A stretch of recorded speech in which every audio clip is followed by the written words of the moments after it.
This आज call is now हमारी being paper recorded. 2 unit 7 की पहली क्लास है। ठीक है, इसमें हमने आयुर्वेद के बारे में कल मोटा मोटा इंट्रोडक्शन हमने पढ़ लिया था। आज हम पढ़ते हैं आयुर्वेद है क्या। ठीक है, आयुर्वेद प्राकृतिक और समग्र स्वास्थ्य की पुरातन भारतीय पद्धति है और संस्कृत के मूल शब्द जो है वो दो धातुओं के संयोग से बना है। अब आयुर्वेद को अगर संधि विच्छेद करेंगे तो आयु अलग हो जाएगा, इसमें वेद अलग हो जाएगा। ठीक है, तो आयु का अर्थ होता है लंबी उम्र या जीवन कह सकते हैं उसको, और वेद होता है हमारा विज्ञान। ठीक है, तो इसका पूरा बन गया कि आयुर्वेद का शाब्दिक अर्थ है जीवन का विज्ञान। फिर पढ़ते हैं हम आयुर्वेद का इतिहास, कहाँ से आया है हमारे पास ये। तो अगर आप चरक संहिता के अनुसार पढ़ेंगे तो सबसे पहले ये वेदों में था, और वेद हम सभी को पता है कि ब्रह्मा के द्वारा लिखे गए, ईश्वर के द्वारा लिखे गए हैं। अपौरुष, अपौरुष उसको बोला जाता है जिसको किसी पुरुष विशेष ने नहीं लिखा। ठीक है, अपौरुष हो गया, वहां से ब्रह्मा जी के पास आया। ब्रह्मा जी के पास से फिर उन्होंने ये ज्ञान दक्ष प्रजापति को दिया। दक्ष प्रजापति ने इस ज्ञान को अश्विनियों को दिया। अश्विनी ने इसको इंद्रदेव को दिया। इंद्रदेव से ये भारद्वाज ऋषि के पास आया, और वहां से ये आत्रेय पुनर्वसु जी के पास आया, और उनके फिर ये 6 शिष्य हुए, अग्निवेश, भेल, जूतकर्ण, पराशर और हारित और शारपाणी। ठीक है, ये 6 शिष्य हुए। फिर इनके बाद जो हुए वो हुए चरक ऋषि। सर ये 6 शिष्य किसके? आत्रेय पुनर्वसु के? जी जी, आत्रेय पुनर्वसु जी के 6 शिष्य हुए। ठीक है, शारपाणी तक था ये। उसके बाद चरक संहिता, चरक ऋषि ने इसको पढ़ा, और चरक ऋषि ने, तब तक वो मौखिक ही होता था, फिर उन्होंने इसको लिख दिया और ये चरक संहिता के नाम से लिख दिया। तकरीबन यूं का यूं है, जितना शुरू से ही आता रहा ऐसा कैसा। और अगर आप सुश्रुत संहिता के अनुसार पढ़ेंगे तो वहां से फिर ये वही है, ये ब्रह्मा जी के पास था। ठीक है, ब्रह्मा जी के पास से दक्ष प्रजापति के पास आ, वहां से अश्विनो जी के पास आ, वहां से इंद्र के पास आ, इंद्र से धन्वंतरी जी के पास चला गया। ठीक है, तो धन्वंतरी तक ये थोड़ा बहुत पर्टिकुलर लोगों को पता है, जैसे आश्रमों में, गुरुकुल में, यहाँ तक थी ये विद्या, आम जनमानस तक नहीं थी। फिर इन्होंने बहुत फैलाया इसको, जैसे योग को स्वामी रामदेव जी से पहले भी था योग तो, लेकिन उन्होंने बहुत फैलाया तो योग उनके कारण जाना जाने लगा। ठीक है, तो ऐसे ही धन्वंतरी जी के जो है, धन्वंतरी जी ने जब इसका प्रचार प्रसार किया तो धन्वंतरी जी को आयुर्वेद का देवता माना जाता है। आगे आप पढ़ेंगे तब आ जाए। तो धन्वंतरी जी के फिर से 6 शिष्य हुए हैं, ये औपधेनव, वैतरण, औरभर, पोषकालवत, करवीर्य, और ये हो गया गोपुर रक्षित और सुश्रुत ऋषि। ये 6 शिष्य इनके हुए। और जो सुश्रुत संहिता है वो सुश्रुत ऋषि ने, फिर यहाँ तक मौखिक था तो इन्होंने लिख दिया उसको, तो ये सुश्रुत संहिता के नाम से हो गया। चरक ऋषि ने लिखा, उन्होंने अपने नाम से लिख दिया चरक संहिता। इन्होंने जो लिखा, इन्होंने सुश्रुत संहिता के नाम से लिख दिया। यहाँ तक सबका क्लियर है? Yes, no? यस। आयुर्वेद जब हम पढ़ेंगे तो मुख्यतः हमारे पास 3 ऋषियों के नाम आते हैं, आचार्य चरक का, आचार्य सुश्रुत जी का, और आचार्य वाघभट्ट जी का। आचार्य जो चरक हैं, उन्होंने जो पुस्तक लिखी, जो ग्रंथ लिखा, उसका नाम है चरक संहिता, और उसमें औषधियों के बारे में लिखा गया, जैसे कि गिलोय से क्या फायदा होता है, गिलोय का काढ़ा किस चीज का काढ़ा पीने से किस बीमारी में, किस रोग में व्यक्ति ठीक होता है। ठीक है, अगर किसी का पित्त बढ़ गया तो उसको क्या खाना चाहिए, क्या पीना है, अर्जुन की छाल के क्या फायदे हैं, नीम के क्या फायदे, गिलोय के, आंवले के, तो औषधियों के बारे में लिखा गया इसमें। ये औषधि प्रधान ग्रंथ है। आचार्य सुश्रुत जी ने जिस ग्रंथ को लिखा उसका नाम है सुश्रुत संहिता। सुश्रुत संहिता में चिकित्सा के बारे में लिखा गया है, सर्जरी कैसे की जाती है। ठीक है, तो ये चिकित्सा प्रधान ग्रंथ है हमारा। और जो आचार्य वाघभट्ट जी हैं, उन्होंने 2 ग्रंथ लिखे, अष्टांग संग्रहम, अष्टांग हृदयम, और इन दोनों ग्रंथों में ये भी औषधि प्रधान ग्रंथ है, औषधियों का जिक्र है इनके अंदर भी। ठीक है, इन मुख्यतः 3 ऋषियों का नाम आएगा आपके सामने, और एक धन्वंतरी जी का आएगा। अब पढ़ते हैं आयुर्वेद का उद्देश्य क्या है। आयुर्वेद के 2 उद्देश्य हैं, स्वस्थ व्यक्ति के स्वास्थ्य की रक्षा करना, और जो रोगी व्यक्ति है उसके विकारों को दूर कर उसे स्वस्थ बनाना और स्वस्थ बनाने के बाद उसको फिर से पहले वाले उद्देश्य पे ले आना, फिर वो स्वस्थ व्यक्ति है तो उसके स्वास्थ्य की रक्षा करना। ठीक है, ये चरक संहिता में सूत्र भी है। तो ये प्रयोजनम चास्य स्वस्थ स्वास्थ्य रक्षणम आतुरस्य विकार प्रशमन च, ये इसमें दोनों उद्देश्य आ गए। ठीक है, आतुरस्य जो रोगग्रस्त लोग हैं उनके विकार है जो उसको दूर करना, और स्वस्थ व्यक्ति के स्वास्थ्य की रक्षा करना। ये 30/26 सूत्र संख्या है, इसको आप याद कर लेंगे। प्रश्न ऐसे भी आ सकता है कि स्वास्थ्य के जो उद्देश्य है चरक संहिता में उनकी सूत्र संख्या बताइए। ठीक है, अब पढ़ते हैं हम रोग क्या होता है और स्वास्थ्य किसको बोलते हैं। चरक ऋषि के सर अनुसार ये रोग किस सर 30/26 क्या है, जैसे मतलब इसमें सूत्र क्या है या चैप्टर है कोई? चरक संहिता जो लिखी गई है उसमें 30 नंबर सूत्र हो गया, 21 श्लोक हो गया, 26 श्लोक हो नंबर। गया, हाँ सूत्र हो गया। ठीक है, सॉरी ये श्लोक हो गया हमारा। और चरक ऋषि के अनुसार अब हम देखते हैं कि रोग किसको बोलते हैं और स्वास्थ्य किसको बोलते हैं। तो वात, पित्त और कफ जो हमारे त्रिदोष हैं, इन तीनों की सम मात्रा में होना ही आरोग्य है, यानी कि स्वस्थ है, और इनकी विषमता होना ही रोग है। वात, पित्त, कफ, इन तीनों का होना हमारे शरीर के अंदर बहुत जरूरी है। ठीक है, और अगर ये समावस्था में है, जितना जितना चाहिए बॉडी को, अगर उतना है तो हम स्वस्थ हैं। अगर इनमें से वात बढ़ जाता है या वात कम हो जाता है, पित्त बढ़ जाता है या कम हो जाता है, कफ बढ़ जाता है या कम हो जाता है, तो इनके जब विषमता आ जाती है, जब इम्बैलेंस हो जाता है, तो उसको हम रोग बोल देते हैं। जैसे सामान्यतः घुटनों के रोग होते हैं तो उनको बोल देते कि डॉक्टर बोलते हैं आपके गरीस खत्म हो गए, या इसमें मेडिकल लैंग्वेज के हिसाब से बोले तो आपका कार्टिलेज खत्म हो गया, मोबिलिटी खत्म हो गई है। ठीक है, तो वात के कारण होता है, वात जब बिगड़ जाता है। पित्त में आप ये बढ़िए कि एसिडिटी हो जाती है, पित्त के रोग होते हैं, जैसे पित्ती उछलना हो गया, जो पेट में तेजाब बनती है, बदहजमी होती है, ज्यादा एसिड का बढ़ना, तो वे पित्त के कारण होता है। पित्त का शांत होना उसके अलग रोग हैं, पित्त के बढ़ने के अलग रोग हैं। ऐसे कफ के रोग है, जैसे खांसी जुकाम होता है, ये कफ में आता है, अस्थमेटिक हो जाता है, ये सब कफ में आता है। ठीक है, अब पढ़ते हैं सुश्रुत ऋषि के अनुसार स्वास्थ्य की क्या परिभाषा है। हमने चरक ऋषि के अनुसार पढ़ लिया, वात पित्त कफ अगर बैलेंस है तो हम ठीक है, स्वास्थ्य है। अगर इनमें विषमता आ गई, इम्बैलेंस हो गए, तो हम बीमार हो गए, ये रोग हो गए। ठीक है, अब सुश्रुत ऋषि के अनुसार पढ़ते हैं कि स्वास्थ्य की परिभाषा क्या है, और इसके ऑपोजिट है वो सारा फिर रोग में ही आ गया। तो इसकी परिभाषा है सम दोष है, स्माग्निश्च, सम धातु, मलक्रिय, प्रसन्न आत्म इंद्रिय मन, स्वस्थ इति भी धीयते। ये सुश्रुत संहिता में लिखा गया है 15/41 नंबर का। ठीक है, सम दोष, हमने त्रिदोष पढ़े थे, कोई बच्चा एक बताएगा? वात, पित्त और कफ। ठीक है, वात, सम पित्त, दोष, कफ। वात पित्त कफ का सम रहना, ये हमने ऊपर चरक संहिता में भी पढ़ा है। अगर ये सम अवस्था में हमारे, तो हम ठीक है। उन्होंने इतना सा कह के छोड़ दिया, पर इन्होंने बहुत अच्छे से एक्सप्लेन कर दिया। सम दोष, हमारे जो तीनों दोष हैं वो सम होने चाहिए, यानी बराबर होने चाहिए। फिर आगे लिख दिया सम अग्नि, 13 प्रकार की जो अग्नि है वो भी हमारी सम रहनी चाहिए। 13 प्रकार की अग्नि हमने कल जिक्र किया था, कोई बच्चा बताएगा एक?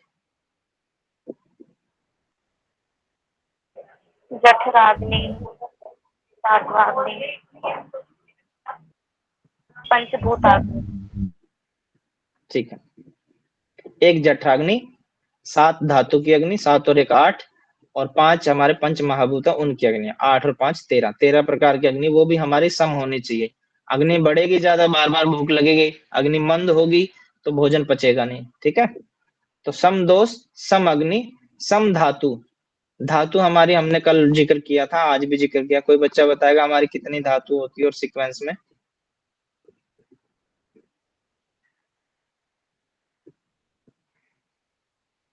सर हमारी 7 धातु होती है, और 7 धातु हैं रस, रक्त, मांस, मेद, अस्थि, मज्जा, शुक्र या रज। ठीक है जी, शुक्र धातु है, उसको रज बोलते हैं फीमेल्स में, और शुक्र बोलते हैं मेल्स में। ठीक है, होती वो एक ही धातु है। फिर आगे बोलता सम दोष है स्वाग्निश्चय सम धातु, आगे मल, मल की क्रिया जो है वो भी हमारी सम अवस्था में होनी चाहिए, यानी कि हमें कॉन्स्टिपेशन नहीं होना चाहिए। हमारे जो मल की क्रिया जैसे पसीना है वो भी प्रॉपर निकलना चाहिए, ठीक है, क्योंकि हम डिटॉक्स उससे उसके जरिए भी होते हैं, यूरिन के जरिए भी डिटॉक्स होते हैं। आंख से मल निकलता वो भी हमारा प्रॉपर वो क्रिया चलती रहनी चाहिए। कान से मल निकलता वो भी निकलना चाहिए। नाक से मल निकलता वो भी निकलना चाहिए। अगर नहीं निकलेगा तो कफ बढ़ जाएगा, ठीक है। तो जो मल की क्रियाएं वो भी हमारी सुचारू रूप से अच्छे से वर्क करनी चाहिए। फिर आता पर्सन, पर्सन मतलब खुश रहने चाहिए, वो हमारी आत्मा, हमारी आत्मा भी खुश होनी चाहिए। हमारी इंद्रियां, जो हमारी इंद्रियां हैं, सेंसरी ऑर्गन जो है हमारे, वो भी सही रहने चाहिए, स्वस्थ रहने चाहिए, खुश रहने चाहिए, और हमारा मन भी स्वस्थ रहना चाहिए, ठीक है। स्वस्थ इति भी दिए थे, इसी को ही हम स्वास्थ्य बोलते हैं। अब इसके हिसाब से देखें तो शायद ही कोई हजार लाख करोड़ों में कोई एक व्यक्ति होगा जो इस परिभाषा पे खरा उतरता होगा। ये सुश्रुत संहिता के 15/41 नंबर का सूत्र है, ठीक है। सम दोष है, सम आग्निश्चय, सम धातु मूल क्रिया, प्रसन्न आत्मेन्द्रिय मन स्वस्थ इति विधीयते, ठीक है।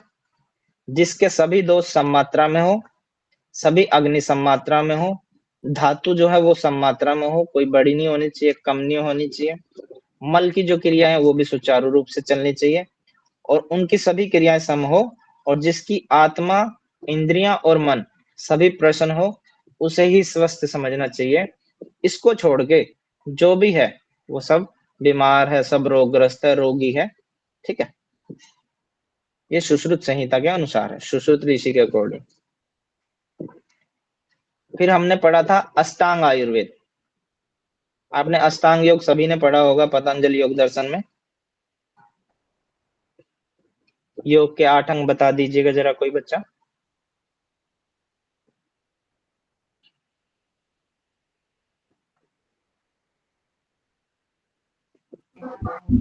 यम नियम आसन प्राणायाम प्रत्याहार धारणा ध्यान समाधि। बहुत बढ़िया। ऐसे ही आयुर्वेद में भी है, अष्टांग आयुर्वेद बोलते हैं उसको। अष्टांग आयुर्वेद में होता है काय चिकित्सा। काय मतलब अग्नि की चिकित्सा होती है उसके अंदर, जो हमारी 13 प्रकार की अग्नियां हैं उन पे वर्क किया जाता है। फिर होती है बाल रोग चिकित्सा। इसमें गर्भावस्था जब कंसीव करते, कंसीव से लेके और शिशु जब डिलीवरी हो जाती उसके बाद बच्चे तक की जो बीमारियां होती हैं उनसे संबंधित जो भी चिकित्सा होती है वो बाल रोग चिकित्सा के अंतर्गत आती है, जिसको आजकल गायनों का काम कर रही है जो। फिर होती है भूत विद्या।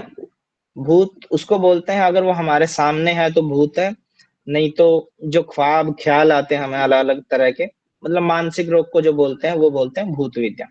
कोई चीज हमने किसी ने अंधेरे में हमने कोई चीज देखी, अगर वो हम पहले देखी हुई है, हाँ यहाँ कुछ पड़ा था, ठीक है पढ़ा ही है वही चीज है, तो हमें कोई मनों का रोग नहीं है।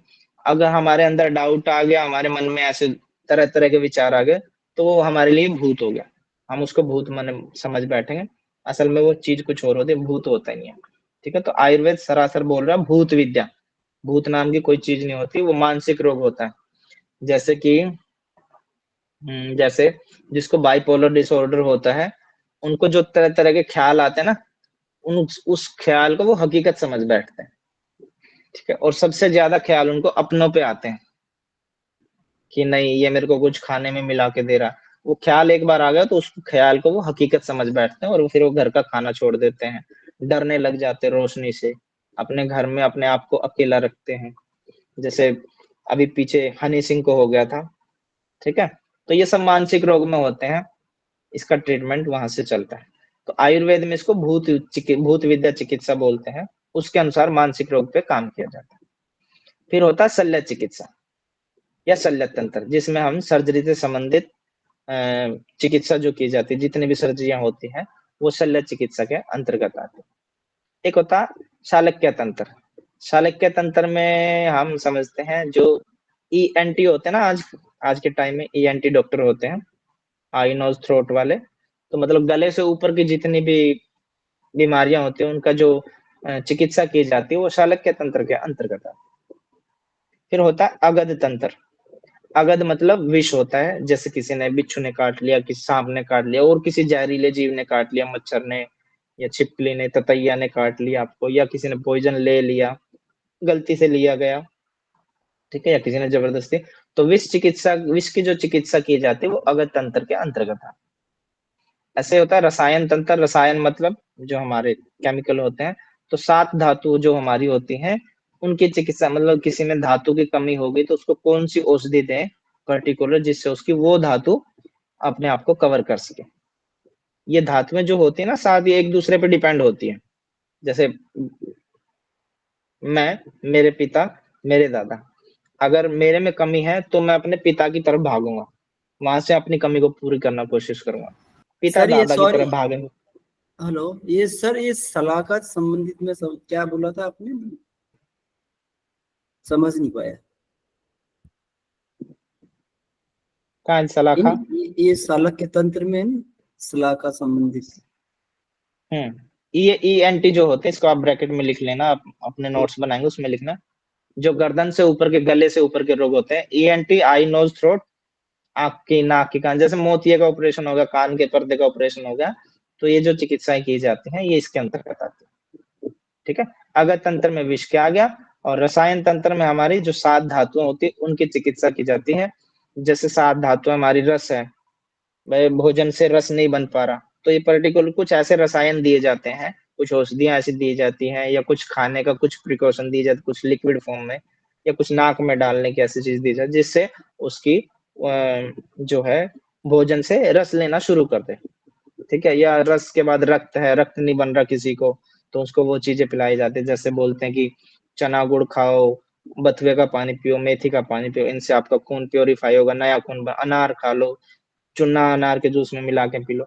तो ये रसायन तंत्र ऐसे काम करते हैं। जैसे फिर आप आगे चलेंगे, रस रक्त मांस की होगी, ठीक है। तो वेट बढ़ाने के लिए तरह तरह के प्रोटीन्स आते हैं आजकल तो, पर इसमें भी बहुत सारी चीजें हैं जिनसे वेट को बढ़ाया जाता है। मांस के बाद मेद आ गया, अस्थि आ गया, हड्डियों के स्ट्रॉन्ग, बोन्स को स्ट्रॉन्ग करने के लिए क्या खाना चाहिए। और उसके बाद अस्थि मज्जा आ गई, फिर आती शुक्र धातु, ठीक है। तो शुक्र धातु का अलग से ट्रीटमेंट होता है। और ये वाजीकरण जो होते हैं, इसमें सिर्फ शुक्र संबंधित जो चिकित्सा होती है, वाजीकरण बोलते हैं। वाजी मतलब वाजी वाजी वाजी, वाजी मतलब ऐसे बोलते हैं ना, ये फलाने बाबा है वो उसको वाजीकरण करते हैं, ये करते हैं वो करते हैं। तो उसका मेन मकसद होता है कि उसको अपने कब्जे में लेना, उसमें अपना वशीकरण सर, वशीकरण। हाँ, वशीकरण, वाशीकरण को, उसी को भी वाजीकरण बोलते हैं। तो इसमें शुक्र संबंधित चिकित्सा दी जाती है, जिसको किसी को बच्चे नहीं हो रहे, ठीक है, और कंसीव नहीं कर पा रहे हैं, जो फीमेल्स या मेल्स में जो प्रॉब्लम होती है, तो उसकी जो चिकित्सा की जाती है वो वाजीकरण तंत्र के अंतर्गत आती है, ठीक है। शल्य चिकित्सा के जनक माना जाता है वो महर्षि सुश्रुत जी को माना है। हमने पीछे पढ़ा था सुश्रुत संहिता, जो सुश्रुत ऋषि उन्होंने ग्रंथ लिखा उसका नाम है सुश्रुत संहिता, और उसमें चिकित्सा प्रधान ग्रंथ है वो, ठीक है। तो शल्य चिकित्सा के जनक माना जाता है वो महर्षि सुश्रुत को माना जाता है। आयुर्वेद को अथर्ववेद का उपवेद माना जाता है। तो आपके सामने जो प्रश्न आएगा वो आएगा, आयुर्वेद का उपवेद किसे माना जाता है, तो अथर्ववेद को, ठीक है। या अथर्ववेद का उपवेद किसे माना जाता है, आयुर्वेद को। आयुर्वेद किसका उपवेद है, अथर्ववेद का। आयुर्वेद का जो देवता माना जाता है वो ऋषि धन्वंतरी जी को माना जाता है, क्योंकि इसके बाद आम जनमानस तक वो चीज पहुंच पाई। जैसे आप देखेंगे कि जो रामायण लिखी तो महर्षि वाल्मीकि जी ने भी लिखी, और उनकी इतनी पॉपुलर नहीं हो पाई जितना उनके बाद गोस्वामी तुलसीदास जी ने जो रामचरितमानस लिखी थी वो ज्यादा पॉपुलर होगी, क्योंकि वो वहां के लोकल जो लोग थे उनकी भाषा में, मात्र जो मदर लैंग्वेज है उसमें लिखी गई, और इसलिए वो आम जनमानस तक पहुंचते पहुंचते वो बहुत पॉपुलर हो गई। हालांकि उनपे विद्रोह भी हुआ कि आप ये इतना बड़ा ग्रंथ लिख रहे, इसको संस्कृत में लिखे, या जो उस टाइम की जो लिपि थी या देवनागरी जो भी भाषा थी आप उसमें क्यों नहीं लिख रहे, ये आप आम जनमानस की भाषा में। उनके ऊपर एलिगेशन से भी लगे, पर उन्होंने नहीं माना, उन्होंने लिखा, और वो रामचरितमानस जो है बजाय महर्षि वाल्मीकि जी के जो रामायण थे उससे भी ज्यादा फेमस हो गए। ऐसे ये है, ऋषि धन्वंतरी जी के बाद आयुर्वेद का ज्यादा बोलबाला हो, तो इनको देवता माना जाता है। ठीक है, कभी आप डाउट हो जाए कि ये तो वेद से आया, तो वेद में क्यों नहीं, क्योंकि वेद को हर आदमी नहीं पढ़ सकता उस जमाने में। फिर पढ़ते हैं हम पंच महाभूत क्या होते हैं और आयुर्वेद उसका आपस में संबंध क्या है। ठीक है, आयुर्वेद के अनुसार पंच महाभूतों से ही शरीर, आयुर्वेद के अनुसार पंच महाभूत जो है उन्हीं से हमारा शरीर बना है, और शरीर के जो मूल दोष हैं वात पित्त कफ, और जो धातु हैं सप्त धातु, और जो मल है उनकी उत्पत्ति हुई है। ठीक है, और सुश्रुत संहिता में हमने पढ़ा था सम दोष समाग्निश्च सम धातु सम मल क्रिया। ठीक है जी, तो जो वो परिभाषा हमने पढ़ी है ये पूरा आयुर्वेद उसी पे घूमता मिलेगा आपको। कोई भी टॉपिक उठाएंगे उसमें सब में वो परिभाषा आपको अगर आप कोरिलेट करेंगे तो परिभाषा आपको अटैच कर आसानी से मिल जाएगी। आयुर्वेद के अनुसार पंच महाभूतों से ही हमारा शरीर बना है, और शरीर के जो मूल दोष हैं, जो धातु हैं और जो मल है उनकी उत्पत्ति हुई। आकाश वायु अग्नि जल पृथ्वी ये हमारे पंच महाभूत हैं, इनको आप ऐसे ही सीक्वेंस में याद करना। इनकी आकाशीय जो प्रधानता होती है, इसमें आकाशीय द्रव्य की प्रधानता होती है। वायु महाभूत है उसमें वायव्य द्रव्य की प्रधानता होती है। अग्नि महाभूत में तेजस भी बोलते हैं इसको, अग्नि भी बोलते हैं, आपको कंफ्यूज करने के लिए आ जाएगा कि सही मिलान करो आपस में। तो तेजस मतलब अग्नि होती है, तेज से आप समझ, तेज मतलब अग्नि। ठीक है, तो अग्नि महाभूत की जो प्रधानता होती है वो तेजस द्रव्य में होती है। जल महाभूत की प्रधानता, वो आप्य भी इसका नाम, जल भी है, जलीय भी है, नीर भी है, पेय भी है, तो ये नाम है, यहाँ पे याद करते रहना। जल महाभूत की जो प्रधानता होती है वो जलीय द्रव्य में होती है, आप्य द्रव्य। पृथ्वी महाभूत की प्रधानता होती है वो पार्थिव द्रव्य में होती है। आगे आते हैं इन पंच महाभूतों के गुण क्या है। ठीक है, कल हमने पूछा था तो बच्चों ने खूब बताया भी था, शब्द स्पर्श रूप रस गंध ऐसे बताया भी था सबने अपना अपना। ये तो होगा एक एक, ये तन्मात्रा होगी। अब हम देखते हैं इसके अलावा आकाश में और क्या क्या गुण होते हैं। आकाश का गुण है मुलायम, हल्का, सूक्ष्म, समतल और शब्द। ठीक है, ये आकाश के गुण है। ये गुण आपको एक दूसरे में मिलेंगे, जैसे आकाश में भी हल्का, और आगे आप वायु देखेंगे वायु में भी हल्का है। ठीक है, आकाश में भी सूक्ष्म दे रखा है, वायु में भी सूक्ष्म, कुछ थोड़ा थोड़ा चेंज होता होता पहले वाले में और लास्ट वाले में बिल्कुल दिन रात का फर्क हो जाएगा। आकाश का जो गुण होता है वो मुलायम होता है, हल्का होता है, सूक्ष्म होता है, समतल होता है, शब्द होता है। वायु का जो गुण होता है वो हल्का होता है, शीतल होता है, रुक्ष होता है, रुक्ष मतलब सूखा, खुरदरा, सूक्ष्म और स्पर्श होता है। अग्नि का जो गुण होता है वो गर्म होता है, अग्नि का सीधा सा है, गर्म होता है, तीक्ष्ण होता है, तीक्ष्ण मतलब ज्यादा उबाल वाला, सूक्ष्म होता है, हल्का होता है, रुक्ष होता है और चिपचिपा रहित होता है। चिपचिपा रहित, ठीक है, उसमें चिपचिपापन नहीं होता। और इसका रूप होता है, ये मेन गुण है जो लास्ट में दे रखे हैं ना सबके, शब्द स्पर्श रूप रस गंध, ये इनके मेन होते हैं। बाकी इनके अलावा इसमें थोड़ा थोड़ा ये गुण भी होता है। जल होता है, जल हमारा तरल होता है, शीत होता है, गुरु, गुरु मतलब होता है भारी। आप ऊपर के देखेंगे, ऊपर में देखेंगे आप हल्का लिखा मिलेगा सभी में, सूक्ष्म हल्का। ठीक है, यहाँ आके चेंज हो जाएगा, तरल होता है, शीतल होता है, गुरु होता है, स्निग्ध होता है यानी कि चिकनापन होता है उसमें। ऊपर हमने देखा था अग्नि का जो गुण होता है वो चिपचिपा रहित होता है, और इसमें मंद्र, सांद्र और रस, ये आगे। मंद मतलब वो चिपचिपा रहित होता है, सांद्र हो गया। ठीक है, इसमें चिपचिपापन होता है।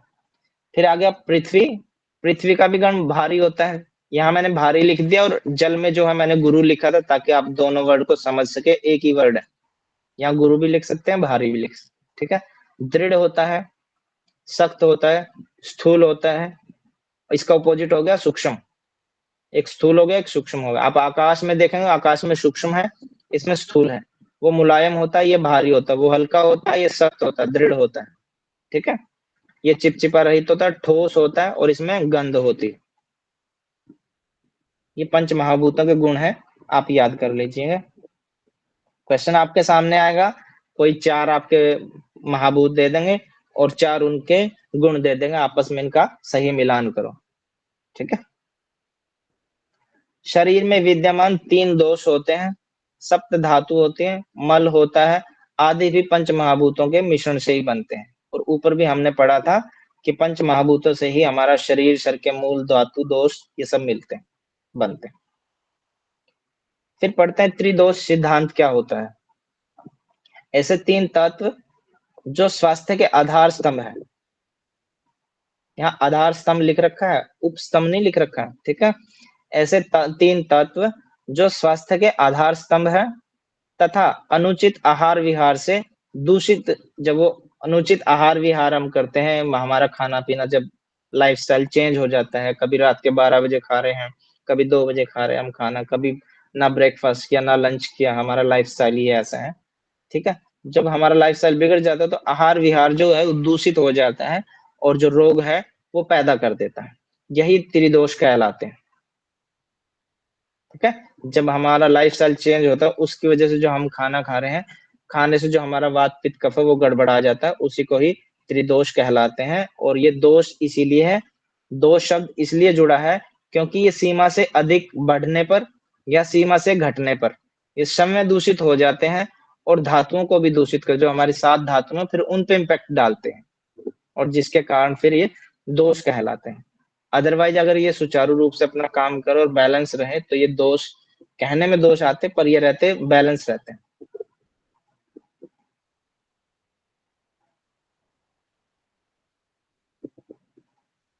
अब देखते हैं मानव शरीर का निर्माण। मानव शरीर का निर्माण दोष से, जो हमारे दोष हैं, धातुओं से, मल से, इन 3 तत्वों के मेल से बना है। ये 3 पंच महाभूतों के मेल से बने हैं, ठीक है। दोष, धातु, मल ये पंच महाभूतों से बने हैं और इनसे शरीर बना है, यानी कि हमारा पंच महाभूतों से शरीर बना है। इन तीनों दोषों के सम होने से ही शरीर का धारण या स्वस्थ रहना संभव है, इसलिए इन्हें सम अवस्था में धातु भी कहते हैं। दोष, धातु और मल, इन तीनों का जो मेल होता है इसको भी धातु बोलते हैं। अलग से धातु तो है ही 7 धातु, पर जहां ये तीनों इकट्ठे होते हैं इसको भी धातु बोलते हैं। शरीर की भौतिक, रासायनिक और वैज्ञानिक सभी क्रियाओं का नियमन भी यही दोष ही करते हैं। जो भौतिक क्रियाएं होती हैं हमारी, या जो केमिकल रिएक्शन होते हैं बॉडी के अंदर, या जो वैज्ञानिक सभी क्रियाएं होती हैं, उनका नियमन ये दोष ही करते हैं। वो आप आगे पढ़ेंगे कैसे करते हैं। और इन्हीं दोषों को के प्रकोपित होने से अनेक प्रकार के रोगों का जन्म होता है। जब ये दोष जो हमारे ये प्रकोपित हो जाते हैं, दूषित हो जाते हैं, तो फिर ये रोग को जन्म देते हैं। अब हम पढ़ते हैं त्रिदोष होते कौन से हैं और उनका आश्रय स्थान कौन सा होता है। 3 दोष हमने पढ़े थे हमारे, वात, पित्त और कफ 3 दोष होते हैं। वात का जो मुख्य स्थान होता है वो नाभि से नीचे का भाग होता है। अब नाभि से नीचे हमारी छोटी आंत आ गई, बड़ी आंत आ गई, कमर आ गई, जंघा आ गई, टांगे आ गई और हड्डियां आ गई। इसके अलावा वात पूरी बॉडी में होता है। आप ये मत समझिएगा कि सिर्फ नाभि से नीचे ही होता है, क्योंकि हम अनुलोम विलोम, कपाल भाती, भस्त्रिका करते हैं वो तो नाक से करते हैं, ठीक है। जम्भाई तो हम मुंह से लेते हैं, बक्सा में मुंह से आती हैं। तो होता ओवरऑल बॉडी में मुख्य स्थान जो होता है वो नाभि से नीचे होता है, यहाँ ज्यादा रहती है, बाकी हर स्थान में होती है शरीर में। फिर पढ़ते हैं हम पित्त को। पित्त जो होता है हमारी नाभि से लेकर और छाती तक का जो भाग है उसमें पित्त ज्यादा रहता है, होता ओवरऑल बॉडी में। पसीना, अब पसीना तो हमारे माथे पे भी आता है, ठीक है, गर्दन के नीचे भी आता है, अंडर आर्म में भी आता है, तो होता सब जगह। मुख्य स्थान हुआ वो नाभि से लेकर छाती तक का होता है। इसमें पसीना आ गया, लसीका आ गई, रक्त आ गया हमारा, और पाचन संस्थान आ गया हमारा, डाइजेस्टिव सिस्टम, और मूत्र स्थान आ गया हमारा, यूरिनरी सिस्टम, ठीक है। फिर पढ़ते हैं कफ को। कफ हो गया हमारा छाती से लेके और हमारा सिर तक का भाग, या आप कंठ से लेके ऊपर तक का भाग, ठीक है। इसमें आपका कंठ आ गया, सिर आ गया, गर्दन आ गया, छाती आ गई और हड्डियां आ गई, जो हमारी खोपड़ी की हड्डियां होती हैं, गले की हड्डी होगी हमारी, और उदर का ऊपरी भाग, पेट का ऊपर का भाग, ठीक है। छाती जहां से हमारी छाती स्टार्ट एंड हो जाती है वहां तक, और शरीर की मेद धातु जो होती है वो इसके अंतर्गत आते हैं।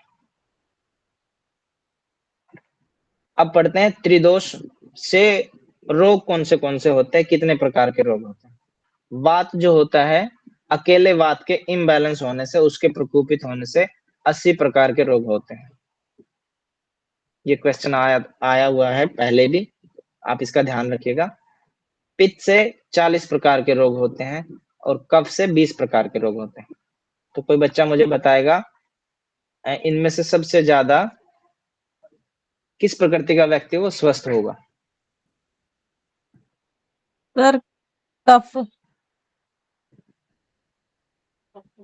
और कोई बताइए।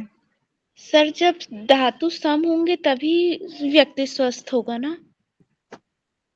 हाँ, पर यहाँ बता दिया प्रकोपित हो गई ना। अगर वात प्रकोपित होगा तो उससे 80 प्रकार के रोग होते हैं, पित्त प्रकोपित हो गया तो 40 प्रकार के रोग होते हैं, कफ प्रकोपित हो गया तो उससे 20 प्रकार के रोग होते हैं। ठीक है, तो आप मुझे बताइए, अगर किसी व्यक्ति की वात प्रकृति है, किसी की पित्त प्रकृति, किसी की कफ प्रकृति है, तो सबसे ज्यादा स्वस्थ व्यक्ति तीनों में से कौन होगा? कफ प्रकृति वाला होगा सर। कोई और बताइए, पूजा रानी को छोड़ के।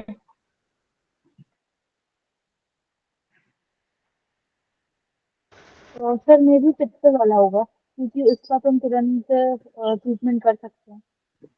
हाँ जी, सर तो पित्त वाला होगा। पित्त वाला होगा। और कोई बताइए। जी नवनीता जी, आप बताइए। सर काफी होना चाहिए, क्योंकि बाकी तो ऑलमोस्ट बैलेंस ही रहेंगे ना, वात और पित्त तो ऑलमोस्ट बैलेंस रहेंगे। तो कफ में अगर प्रॉब्लम होती है तो मैक्सिमम 20 प्रकार के रोग, उससे ज्यादा रोग हो नहीं सकते। काफी होना चाहिए।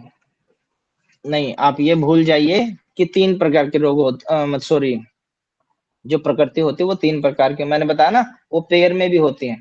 किसी में वात और पित्त दोनों प्रकृति होती है, किसी में पित्त और कफ दोनों प्रवृत्ति होती है, किसी में पित्त और कफ दोनों प्रवृत्ति, किसी में वात और कफ होती है, किसी में वात और पित्त होती है, किसी में वात और पित्त होती है, किसी में सिंगल भी होती है, किसी में डबल डबल भी होती है। वो प्रकृति अलग होती है। ठीक है, ठीक।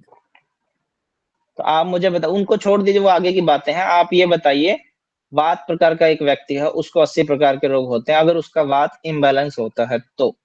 दूसरा व्यक्ति है, उसका वात और कफ ठीक है लेकिन उसका पित्त गड़बड़ाया हुआ है, उसको 40 प्रकार के रोग होते हैं। कफ वाला व्यक्ति तीसरा व्यक्ति है, उसका वात और पित्त ठीक है लेकिन उसका कफ बिगड़ गया है, उससे उसको 20 प्रकार के रोग होने के चांसेस हैं, अगर उसने नहीं क्योर किया अपने आप को। तो आप मुझे बताइए, सबसे स्वस्थ व्यक्ति कौन सी प्रकृति का होगा? वात। सर वात वाला होगा। बहुत बढ़िया जी, ज्योति जी का बहुत अच्छा क्वेश्चन था। और एक किसने बताया?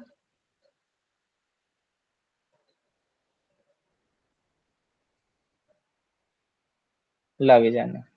लावी जी बताएंगे कारण। सर क्योंकि अगर बिगड़ा हुआ हुआ तो होंगे ना, वरना तो स्वस्थ जिसको नॉर्मल होगी तो वही वात वाला ही होगा।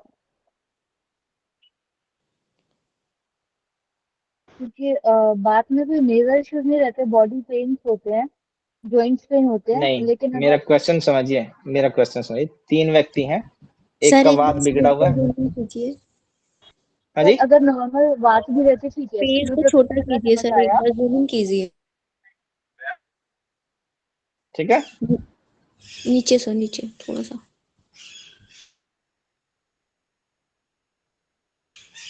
वात के सर स्थान देखने थे। ये रिकॉर्डिंग मिल जाएगी आपको, लो। मेरा क्वेश्चन ये है, 3 व्यक्ति हैं, एक का वात बिगड़ा हुआ है, एक का पित्त बिगड़ा हुआ है, एक का कफ बिगड़ा हुआ है। एक को 80 प्रकार के रोग होने के चांसेस है, एक को 40 प्रकार के रोग होने के चांसेस है, एक को 20 प्रकार के रोग होने के चांसेस है। तो आप मुझे ये बताइए, कौन सा व्यक्ति इन तीनों में से सबसे ज्यादा स्वस्थ होगा? अब सर शायद समझ वात पाएंगे वाला आप ही मेरे को। होगा, समझ तो आ गया, वात वाला ही होगा क्योंकि चांसेस है, अभी रोग नहीं है उसको, और वात का इलाज इजी हो सकता है। चांसेस तो औरों के भी है ना, उनके भी नहीं है। बिगड़ गया, मान लो बिगड़ गया, अब उसको एक रोग है, उसको हो सकता है कि 80 के 80 हो जाए या एक में क्योर कर ले। हाँ सर, बात ही है, क्योंकि अगर बात बैलेंस करेंगे तो ऑलमोस्ट 80 क्योर हो जाएंगे ना। तो 20 वाला वो कर लेगा, वो तो और जल्दी क्योर कर पाएगा। सर में भी जो वात का स्थान है वो लोअर बॉडी है और बाकी जो पित्त और कफ का स्थान है वो अपर बॉडी है, इसलिए हो सकता है कि वात वाले रोग होंगे तो वो ज्यादा जल्दी क्योर होंगे। नहीं, अरे आप गिनती से देखो ना, एक में 80 प्रकार के रोग है, एक में 40 प्रकार के रोग है, एक में 20 प्रकार के रोग है। तो वात वाले से पित्त वाला अच्छा होगा, पित्त वाले से कफ वाला अच्छा होगा, तीनों में कफ वाला अच्छा होगा। आपको 80 रोग ठीक करना जल्दी ठीक होंगे या 20 रोग जल्दी ठीक होंगे?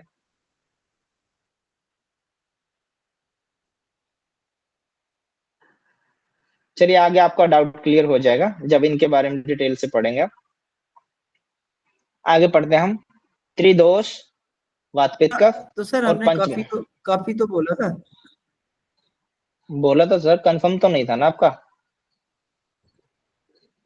आप डाउट में थे ना, यही तो मैं कंफर्म करना चाह रहा था। ओनली मैं रीजनिंग करके मैं बता रहा था कि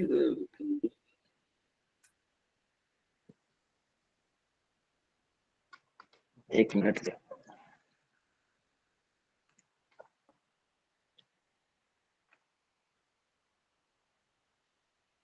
चलिए हम आगे पढ़ते हैं। त्रिदोष और पंच महाभूत का आपस में क्या संबंध है? ठीक है, जो वात जो है हमारा आकाश और वायु तत्व से मिलके बनता है। पंच महाभूतों में से जो हमारा आकाश तत्व और वायु तत्व है, उन दोनों के मेल से वात बनता है। पित्त जो बनता है हमारा, वो अग्नि और जल के मिलन से बनता है।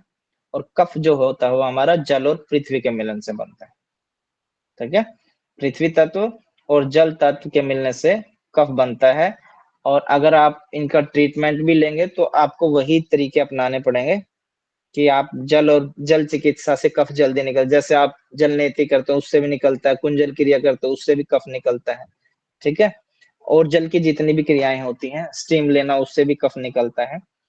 तो ऐसे ही आप अग्नि से पित्त है तो पित्त को शांत कर सकते हैं, होता कुंजल क्रिया से भी है, तो उसमें कुछ आपको औषधियां दी जाती है ऐसी गर्म तासीर वाली या ठंडी तासीर वाली, जिससे वो पित्त या तो शांत हो जाए, या एल्कलाइन ऐसी चीज दी जाती है जिससे वो शांत हो जाए। ऐसे ही वात होता है, वो आकाश तत्व और वायु तत्व होता है, तो इनकी जो ट्रीटमेंट होगा वात के रोग का, जो वो भी आपका आकाश तत्व से या वायु तत्व से होगा।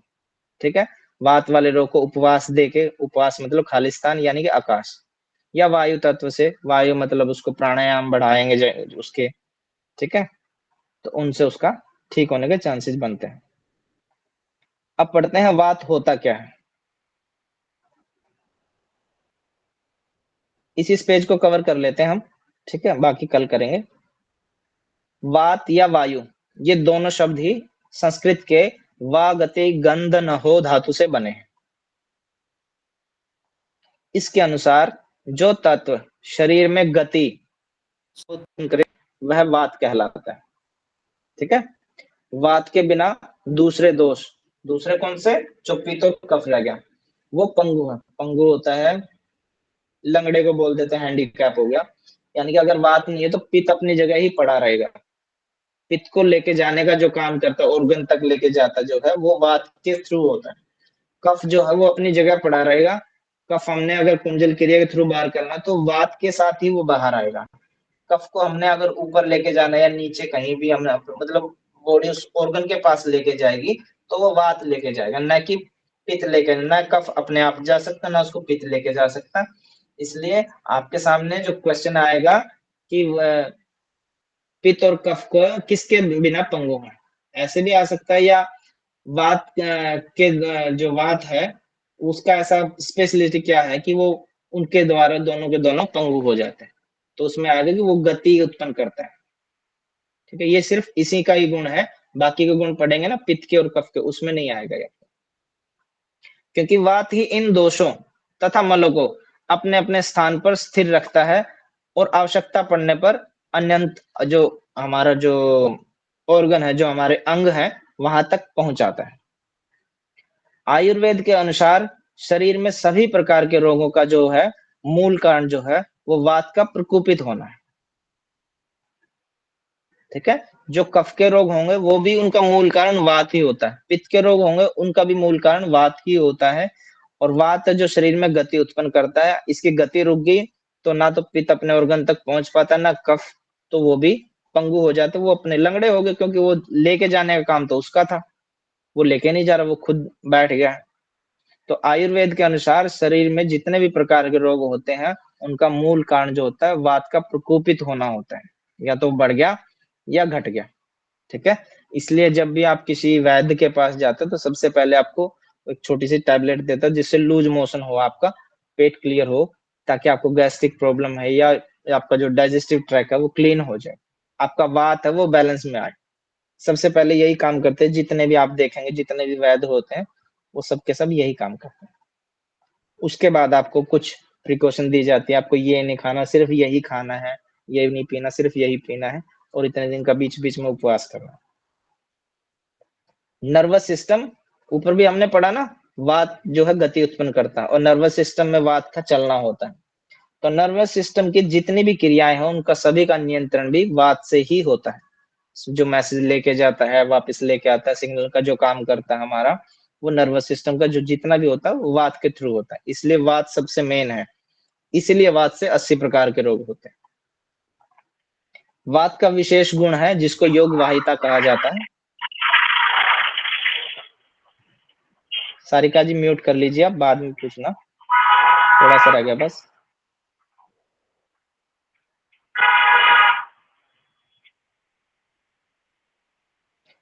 वात का विशेष गुण है उसको बोलते हैं योग वाहिता। ठीक है, तो आपके सामने ये अकेला वर्ड ऐसा है, ना पित्त में मिलेगा आपको ना कफ में मिलेगा। तो योग वाहिता किसका गुण है? वो वात का गुण है। या योग वाहिता का संबंध किससे है? वो पित्त से है या कफ से है, वो आपको ढूंढना पड़ेगा। ठीक है, जिसका अर्थ है अन्य दोषों के संयोग से उनके गुणों को धारण करना। ठीक है, जैसे आपने एग्जाम्पल से समझाता हूँ, जैसे एक सॉन्ग आपने सभी ने सुना होगा, पानी रे पानी तेरा रंग कैसा, जिसमें मिला दो लगे उसके जैसा। सुना सभी ने?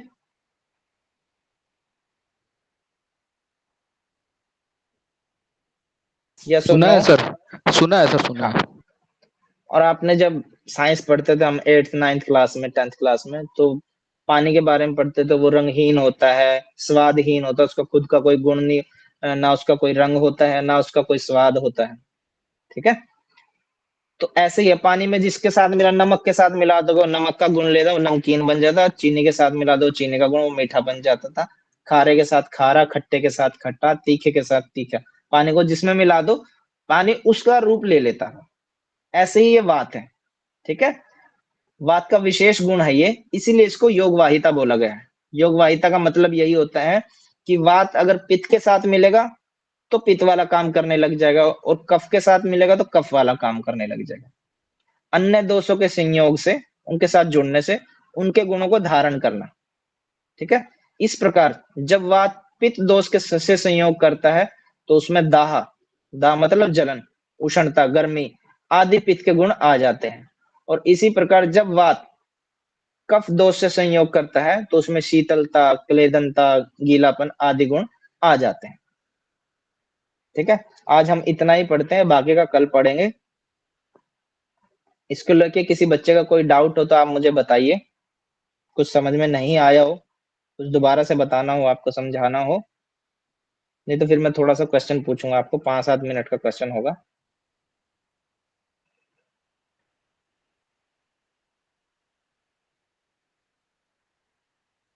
सभी के डाउट क्लियर है?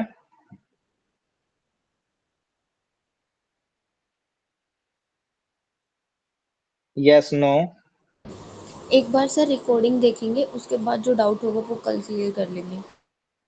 ठीक है जी, अभी जो पढ़ा उसमें तकरीबन समझ में आ गया आपको सभी? कुछ ऐसा तो नहीं है समझ में ना आया हो? सब सिंपल है, बहुत आसान से तरीके में लिख रखा मैंने। ठीक है जी, तो आप मुझे बता दीजिएगा, जो पढ़ा आज उसी के बारे में पूछेंगे हम। आयुर्वेद की परिभाषा क्या है? कोई एक बच्चा बता दीजिएगा।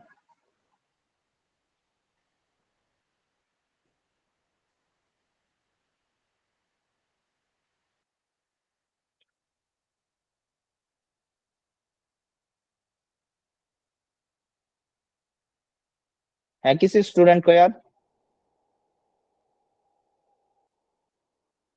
सर आयुर्वेद की परिभाषा आपने सर जीव, तो आयुर्वेद का अर्थ बताया सर, आपने जीवन ये बताया था आयुर्वेद 2 शब्दों से मिलकर बना है, आयु और वेद। आयु मतलब वो आयु मतलब वो दीर्घ आयु ऐसा कुछ बताया था, लंबा। और वेद का अर्थ विज्ञान बताया था, मतलब वो एक ऐसा कि लंबी आयु का विज्ञान, ऐसा जी बोल जी सकते जी, हैं। मतलब वैज्ञानिक तरीके से हम लंबा कैसे जी सकते हैं, ये आयुर्वेद का अर्थ हो गया। ठीक है, उसके बाद हमने अष्टांग आयुर्वेद पढ़ा था, उसका सीक्वेंस पढ़ा था, कैसे कैसे वो हम तक पहुंचा चरक संहिता के अनुसार, सुश्रुत संहिता के अनुसार। काय चिकित्सा में क्या होता है अष्टांग आयुर्वेद के अनुसार, हमने काय चिकित्सा पढ़ा था, कोई बच्चा बता पाएगा? अग्नि चिकित्सा होती है सर इसमें। ठीक है जी, बहुत बढ़िया।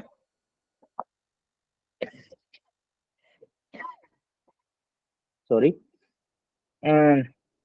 अग्ध तंत्र पढ़ा था हमने, अग्ध तंत्र के अंतर क्या क्या होता है, कोई बच्चा बताएगा? जहर का कोर बताया जाता है सर इसमें। हाँ जी, विष चिकित्सा बताइए। जहर के बारे में, विष चिकित्सा। विष चिकित्सा, ठीक है जी। शलाका तंत्र होता है एक, चालक्य तंत्र, उसके बारे में। ईएनटी से रिलेटेड सारे रोग आते हैं सर इसमें, इसकी चिकित्सा की जाती है गर्दन से ऊपर की। जी, सुश्रुत संहिता के अनुसार स्वास्थ्य की परिभाषा बता दीजिएगा पूजा रानी जी।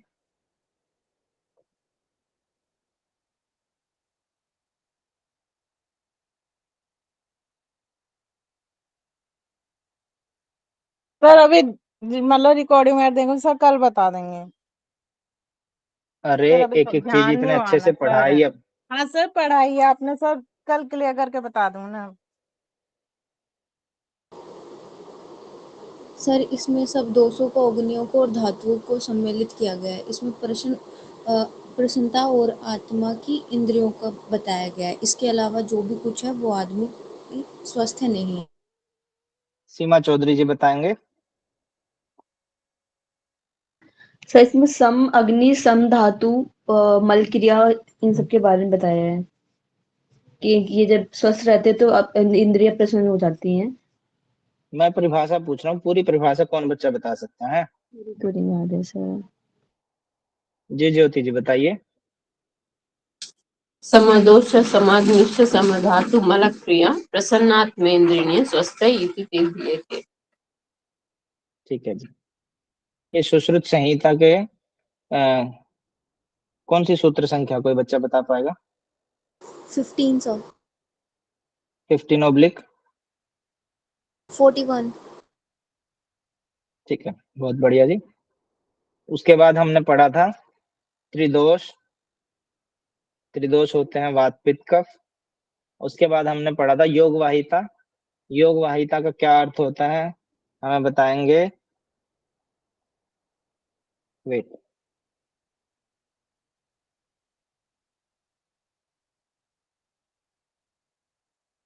अनिमेश जी।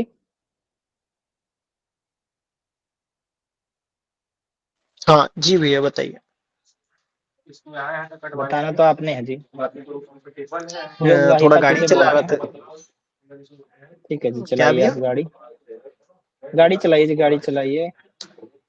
विजय जी आप बताइए। सर ये वायु के गुण है, वाग वाग वाला जो वाग वही था, वात। इसको योग वाहिता बोलते हैं। योग वाहिता होता क्या है, आप ये बताइए मुझे। नहीं पता सर, याद नहीं आ रहा। ये तो गलत बात है, बिल्कुल लास्ट एंड पे बताया था आपको। पानी रे पानी तेरा रंग जैसा कैसा। जी जी सर, ये बोलता था आपने। जी लावी जी आप बताइए। सर योग वाहिता का मतलब आपने वात बताया था, जैसे पानी भी पानी किसी भी चीज में मिलाओ तो वैसा हो जाता है, वैसे बात जो होती है तो वो भी मतलब किसी भी उसमें हो जाती है, जैसे पित्त के साथ में भी बात हो सकती है, कफ के साथ भी बात हो सकती है। ये योग वाहिता गुण जो है ये सिर्फ वात का है, पित्त वात के साथ नहीं मिल सकता, ना कफ वात के साथ मिल सकता, ना कफ पित्त के साथ मिलता, ना पित्त कफ के साथ मिलता। ठीक है, ये सिर्फ गुण है जो है वो योग का सॉरी वात का है। ठीक है, नर्वस सिस्टम का जो काम करता है वो कौन करता है, कोई बताएगा त्रिदोष में से? जी ज्योति जी। वात। ठीक है, बहुत बढ़िया। वात के और क्या गुण पढ़े थे हमने, कोई बच्चा बताएगा?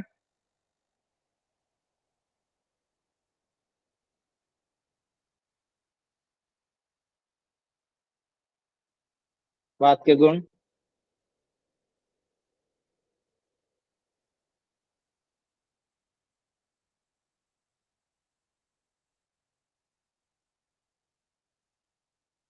जी ज्योति जी।